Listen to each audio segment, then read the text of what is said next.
At the foot of Tirich Mir, 7,708 meters high, the towering giant of the Hindu Kush, stands a house of memory, Kalasha Dur, the home of the Kalash people. Here, in Bumburet Valley, this museum rises as the first and only cultural center of the Kalash, guardians of one of the world's last animistic-polytheistic traditions. Among a population of barely 4,500 people across 3 valleys, Bumburet, Rumbur, and Barir, Kalasha Dur preserves a fragile legacy. The dream began in the late 1990s, when fears of cultural erosion grew. In 1995, Greek educator Athanasios Loronis and the NGO Greek Volunteers began gathering artifacts, with support from Hellenic Aid, a Greek government body. Construction started in 2001, and in 2005, the museum opened its doors. Built on 4 canals of land, about half an acre, it became both a repository and a school. Today, under Pakistan's Directorate General of Archaeology and Museums, it welcomes visitors from across the world.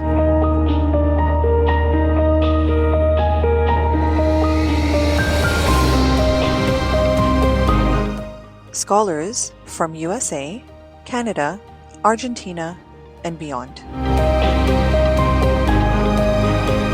The design of Kalasha Dur itself is a dialogue between eras. A 2-story structure of thick stone walls, parallel timber beams, and carved verandas, echoing Kalash homes and shrines.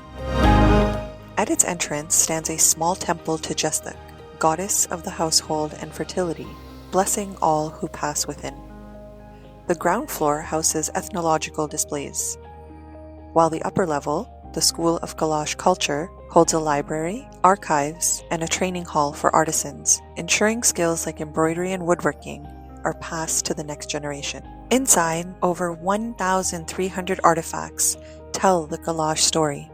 Festive Jiri tunics, embroidered with shells and mirrors, glowing in colors of Joshi and Untold festivals. Silver headdresses, amber beads, and woolen caps, each piece a symbol of fertility, lineage, and identity. Iron plows, wooden staffs, and sickles from terraced wheat fields, echoes of a self-sufficient agrarian life. Curved daggers and bows recall the days when Kalash chiefdoms defended these valleys before the 16th century. Clay vessels for Sura, the mulberry wine, speak of Chaumos, the winter solstice festival, where ritual and joy blend. The soundscape lives here too. Wooden flutes, drums, and ram's horn trumpets, instruments that once summoned spirits. Carved effigies, gandau, life-sized statues of ancestors, stand guard, linking present Kalash to the souls of the departed. Every artifact is not just an object, but a prayer, a memory, a living echo of an animistic world. A collection preserved for a millennia. Fragments of Gandharan pottery, terracotta figurines, and 1st millennium BCE relics connect the Kalash to the Gandhara grave culture of 1700 BCE. Vine scrolls carved on vessels mirror motifs in Kalash shrines, proof of ancient exchange with Kushan trade routes. Placed beside modern heirlooms, they tell a story of continuity, from Bronze Age migrations to Indo-Iranian rituals, to the songs and dances still alive in these valleys today. In the heart of the Hindu Kush, a new chapter of hope has begun for the Kalash Valleys.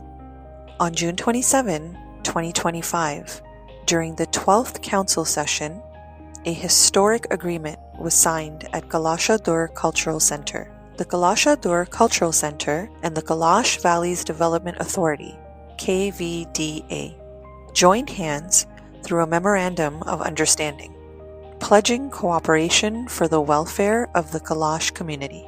The Kalash Valleys Development Authority, led by DG Minhas Uddin, signed a landmark pact with community leaders, including KVDA board member Sartaj Ahmed Khan Museum in charge, Muhammad Nasir, and General Secretary of the Hotel Association, Sharif Ahmed.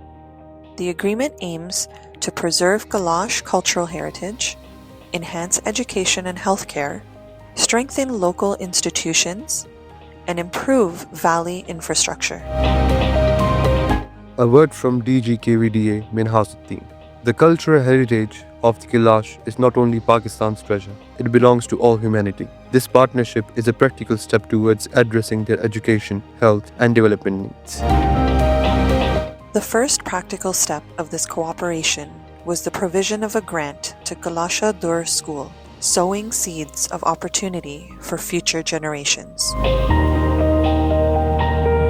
A word from KVDA board member Sartaj Ahmed. The founding purpose of KVDA is to create opportunities of progress for the Kalash people. This agreement truly embodies that vision.